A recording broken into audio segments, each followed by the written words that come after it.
clairement l'annonce de la maladie grave d'une famille, c'est le cataclysme par excellence. C'est ce qui ne devrait jamais arriver. Il y avait une trajectoire de vie avec des projets, des projections heureuses la plupart du temps. Et on se retrouve avec la nécessité impérieuse de rebattre les cartes, de rechanger complètement tout ce qu'on avait prévu. Et ce qu'il faut savoir qu'au sein d'une famille, c'est une famille dans son ensemble, mais il y a plusieurs individus. Et chacun va réagir à la nouvelle avec ses propres mécanismes de protection qui ne sont pas les mêmes du tout. C'est ce qui peut d'ailleurs générer des conflits au sein de la famille. L'un va être dans le déni de la nouvelle, l'autre va être dans une acceptation pleine et aussitôt dans la combativité, l'autre va être dans quelque chose qui est une espèce de sidération où il ne sait plus exactement quels sont les repères. Et donc, chacun attend que l'autre ou les autres réagissent comme lui, et ce n'est pas le cas. C'est pas le cas, d'où parfois une difficulté d'ajustement et de combativité au sein même de la famille. Mais ça s'inscrit sur plusieurs semaines, voire plusieurs mois, mais on voit émerger dès les premiers instants les modes, des stratégies presque de protection ou de survie qui vont se mettre en place sur la durée. Parfois pour le parent, c'est tellement insupportable de concevoir que leur petit va mourir qu'ils n'arrivent pas à voir que leur petit, comment dire, c'est pas qu'il est OK pour mourir, mais il sait qu'il va mourir et il y a une acceptation presque sereine de cette réalité-là. En fait, l'enfant, il a un rapport à la réalité qui est beaucoup plus sain, entre guillemets, que l'adulte, qui parfois s'oppose à la réalité et veut qu'elle soit autre qu'est-ce qu'elle est véritablement. Et l'écart entre la réalité et ce que je veux qu'elle soit, cet écart-là, c'est ma souffrance. Et plus on chemine vers la réalité telle qu'elle est, même si on n'aime pas cette réalité, plus on réduit la souffrance. Et ce qu'on constate, c'est que les enfants, souvent, ils sont déjà de plein pied dans la réalité et ils essayent d'amener leurs parents vers cette réalité parce qu'ils voient que pas ce déni de la réalité, mais ce refus de la réalité, de s'arc-bouter contre cette réalité insupportable, les met en détresse. Et le petit, intuitivement, il dit « Non, regardez où j'en suis, je suis en train de mourir ». Il ne dit pas avec ces mots-là, mais il essaie de le faire passer. Et si les enfants peuvent capter ce que l'enfant leur dit, ça peut les aider à cheminer. Dans mon expérience, quasiment tout le temps, l'enfant protège son parent. Là encore, consciemment ou pas, mais il y a quelque chose qu'il perçoit de la détresse de son parent. Il dit, ok, comment par mon attitude, ce que je vais dire ou ce que je vais faire, je vais pouvoir essayer de l'inquiéter le moins possible. Et il y a aussi parfois, pour les enfants un petit peu plus âgés, une espèce de culpabilité de l'enfant à se dire, à cause de moi, la famille est dans le chaos. À cause de moi, mes frères et sœurs n'ont pas l'amour qu'ils ont parce que tout l'amour vient sur moi. À cause de moi, on ne va plus en vacances. À cause de moi, il y a plein de projets qui se font pas. Donc l'enfant, il oscille entre le désir sincère de protéger pour enlever la souffrance de ses parents, parce qu'il sait que c'est lui qui génère cette souffrance, du moins sa maladie qui génère cette souffrance-là, et en même temps, un petit écho de culpabilité, il dit, à cause de moi, vos vies sont tellement plus tristes. Et donc il essaie peut-être à sa façon de, entre guillemets, réparer les dégâts, non pas que lui cause, mais que la maladie cause dans la famille. Donc il y a vraiment cette dimension de protection, et puis aussi il y a cette dimension de protection qui est vraiment un mouvement de cœur de l'enfant spontanément. L'enfant, il est très souvent dans le don, et quand il voit quelqu'un en souffrance, il a envie de l'apaiser. C'est intrinsèque à l'enfant qui n'est pas encore encombré par les pollutions d'adultes. Parce qu'il faut bien savoir que le vécu du deuil, il va être tellement déterminé par ce qui s'est passé avant.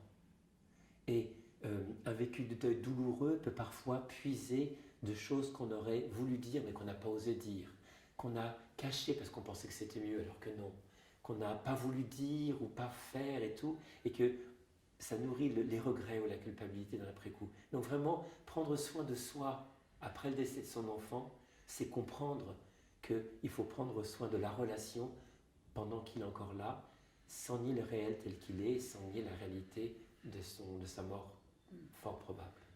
Et l'enfant va parfois être beaucoup plus cash, beaucoup plus direct avec le soignant parce qu'il n'a pas à le protéger. Alors qu'il veut parfois protéger son parent et ne va pas oser poser la question qui lui brûle les lèvres, alors que peut-être à l'aide-soignante ou au médecin ou à l'infirmière, il va lui demander peut-être plus directement vraiment le fond du fond de sa pensée, parce qu'il y a moins à protéger. Là, c'est compliqué pour les frères et sœurs d'avoir un membre, un petit frère ou une petite sœur, ou un grand frère ou une grande sœur malade, parce que clairement, qu'est-ce qui se passe? L'attention des parents est happée par l'enfant malade. Et ça peut être traduit parfois par ils nous volent l'amour, avec parfois quelque chose qui n'est pas très confortable de se sentir en colère contre l'enfant malade parce que à cause de toi, je me sens dérobé de l'attention de papa ou de l'attention de maman. Donc c'est un petit peu un sentiment ambivalent qui peut être là. En même temps, l'enfant, il tait parfois sa propre souffrance. Là encore, dans un mécanisme de protection, c'est je ne vais pas en rajouter de ma souffrance à la souffrance qu'ils éprouvent déjà. Donc on ferme son cœur parfois. Et ça se retrouve dans le deuil. Très souvent, dans le deuil, la fratrie en deuil ne se donne pas la possibilité parfois d'exprimer sa douleur parce qu'ils voient les parents en deuil de leur enfant et ils ne pensent qu'à l'enfant décédé. Et eux ont parfois l'impression qu'ils sont des endeuillés, je dirais, de seconde zone, qui n'ont pas le droit à exprimer leur souffrance et qui viennent au contraire soutenir du mieux possible leurs parents. Avec parfois une espèce d'agressivité consciente ou inconsciente de dire « Oui, mais il faut être mort dans cette maison pour être aimé ». C'est ce que m'a dit un jour un jeune garçon dont le frère était décédé et tous ses parents étaient tellement happés sur lui qu'il dit cette phrase qui était quand même horrible parce qu'il faut être mort dans cette maison pour être aimé. Mais ça traduit la difficulté à se positionner et aider peut-être les membres de la fratrie à faire partie de l'accompagnement, aider à faire les choses, comme ça ils ont l'impression d'être actifs, de ne pas être impuissants, mais en même temps pour les parents de faire, s'ils le peuvent, des temps privilégiés aussi avec les autres membres de la fratrie, pour pas qu'ils aient l'impression qu'ils sont délaissés et abandonnés au profit, entre guillemets, de l'autre qui est malade. Donc des temps privilégiés aussi pour dire, tu continues à exister comme mon enfant, ne t'inquiète pas, tu n'as pas besoin d'être malade pour avoir mon amour, formulé de façon un peu crue. Il y a une énorme incompréhension des gens qui n'ont pas vécu la perte d'un enfant, c'est de croire qu'il ne faut pas que je lui parle de son enfant parce que ça va lui rappeler. C'est idiot. Le parent ne pense qu'à son enfant, même 10 ans après son décès, 20 ans, presque tous les jours il va penser à son enfant, ou très, très régulièrement. Donc le conseil, s'il y a un conseil à donner, c'est parler de l'enfant. N'ayez pas peur de prononcer son prénom régulièrement, même 5 ans, même 10 ans après. Bien sûr que ça peut faire monter une émotion chez le parent, mais c'est pas un problème l'émotion, c'est simplement qu'on a touché quelque chose au cœur et qu'il y a une émotion qui est là, mais ce n'est pas faire du mal, c'est simplement contacter quelque chose qui est un événement douloureux certes, mais qui peut être aussi touchant pour le parent de se dire je suis reconnaissant qu'après 5 ans ou 10 ans, tu continues à dire le prénom de mon petit garçon ou de ma petite fille. Et je t'en suis extrêmement... j'éprouve une immense gratitude par rapport à ça, parce qu'il y a toujours cette idée de surtout qu'on ne l'oublie pas. Et si toi tu me dis 5 ans après, 10 ans après, bah tiens, Hugo, il aurait aimé ça, non? Il aimait ça, Hugo, non? Et la maman, elle se dit, mais oui, il aurait adoré ça, mais qu'est-ce que ça me fait du bien que tu m'en parles? Ça me fait tout drôle, mais qu'est-ce que ça me fait du bien? Donc oui, parlez de l'enfant. Dites son prénom, évoquez des souvenirs. Ça fait du bien. Même si ça fait pleurer, ça fait du bien. Qu'est-ce qui va aider à la reconstruction après le décès? C'est un immense, c'est tout le travail de deuil. Mais il faut bien comprendre en essence ce qu'est le travail de deuil. L'ennemi, si ennemi il y a, ce n'est pas le processus de deuil qui, lui, est bienveillant. C'est la perte de l'enfant qui est l'ennemi, entre guillemets. Le processus de deuil qui se déclenche après la perte du décès de l'enfant, c'est un processus qui consiste en quoi? La souffrance occupe au début 100% de la vie. Et le processus de deuil, dans sa douceur et son âpreté en même temps, va aider progressivement, par étapes, parce qu'il y a des étapes, à circonscrire cette peine et à la mettre à un juste endroit en soi. Ça veut dire que le deuil fait en sorte qu'il restera toujours un espace de souffrance qui s'appelle la perte de mon enfant. Toujours. C'est l'espace du manque, c'est l'espace de un jouet qu'on retrouve lors d'un déménagement qui tombe derrière un mur et on est pris par à nouveau le rappel de son absence, mais qu'autour de cet espace qu'a créé le deuil, il y a tout un espace où d'autres choses peuvent émerger, de douceur, d'aimer à nouveau, d'accueillir éventuellement un autre enfant. Donc pas voir le deuil comme tourner la page et éradiquer la peine, parce que ce n'est pas ça, mais c'est mettre ma peine à son juste endroit et surtout mettre la relation à mon enfant à un juste endroit en moi et qui va continuer toute ma vie.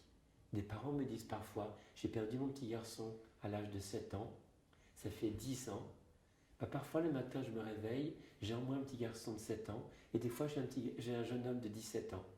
Et je parle avec lui et c'est serein, c'est apaisé, parce que c'est ça la promesse du processus de deuil, et c'est une promesse qui est tenue dans la mesure où on se prend soin de soi au cours du processus, qu'on le connaît déjà, qu'on connaisse les étapes, mais aussi qu'on puisse vraiment s'accompagner avec douceur. C'est de savoir qu'en dépit de la souffrance des premières années, il y a une promesse d'apaisement. Et ça fait 25 ans que je travaille avec des personnes en deuil qui me disent jamais je n'aurai d'apaisement. Eh bien, quelques années après, des mamans ou des papas me disent je ne comprends pas comment j'y suis arrivé. Ce n'est pas une question d'être fort, c'est pas du tout une question d'être fort, ça n'a rien à voir d'être fort ou pas fort, c'est un processus naturel qui s'est mis en place et qui fait que maintenant je peux vous dire droit dans les yeux, sincèrement je suis apaisé. Il y a un endroit de moi qui est presque détruit à tout jamais, mais tout mon être n'est pas détruit. Et c'est cet être-là qui n'est pas détruit, qui va continuer à vivre et peut-être poser des actes qui honorent la mémoire de mon enfant par-delà sa mort. Vouloir aller trop vite dans le processus de deuil, c'est contre-productif, c'est mettre une énergie qui a besoin d'être utilisée un petit peu plus tard. Il faut laisser la place au fait de laisser la souffrance se décanter, se métaboliser. Ça prend du temps. Après la mort d'un enfant, ça prend des années, il faut le savoir, où on est malaxé par des mieux, je vais moins bien, je vais moins bien. Enfin, c'est un processus naturel, organique. Et après, une fois que la souffrance permet de penser beaucoup plus clairement, là, on peut prendre des décisions sur, tiens, je vais créer tel événement ou telle association, ou je vais créer, ou je vais poser tel ou tel acte symbolique pour honorer la mort de mon enfant, où on voit parfois sur les films en hommage à, et c'est plein de choses, de petits rituels, petits ou grands, qui honorent la mort de l'enfant, la vie de l'enfant, plutôt que la mort de l'enfant. Ouais. Est-ce qu'un jour je vais retrouver mon petit? Est-ce qu'un jour on sera à nouveau réunis? Moi, au fil des années, ça fait 25 ans que j'accompagne des personnes en deuil, j'ai l'intime conviction que oui, on se retrouve. Mais entre deux, on a des choses à faire. Et qu'est-ce que le décès de mon petit va induire dans ma vie, qui va faire qu'en son nom, ma vie va prendre une couleur, peut-être d'ouverture du cœur, peut-être de changement radical de vie, qui va faire que cette mort, qui aurait pu me détruire, ne va pas me détruire au contraire, mais va me faire émerger la meilleure version de moi-même. Ça, c'est dans le meilleur cas de figure, bien sûr, hein. Mais ça, c'est si on est bien accompagné et si on s'accompagne bien soi-même, le processus de deuil porte cette promesse potentielle. Je dis bien potentielle, mais il faut l'actualiser, mais elle porte cette promesse-là. Parfois, les gens disent « mais sors de ton déni, sois plus combatif », ou chacun a ses mécanismes de protection. Et on ne peut pas demander à quelqu'un de se départir d'un mécanisme de protection dont il a besoin. C'est souvent un mécanisme de protection inconscient. Et on n'arrache pas un gilet pare-balles à quelqu'un en pleine fusillade. Si cette personne a besoin de son gilet pare-balles, de telle type de protection, eh bien, il faut respecter ces protections, même si parfois elle n'est pas tout à fait, elle semble pas tout à fait ajustée. Mais c'est sa réalité et progressivement, elle va cheminer vers, de toute façon, la réalité inexorable du décès de l'enfant. Mais elle va prendre son chemin. Et il faut être très respectueux des chemins de chacun.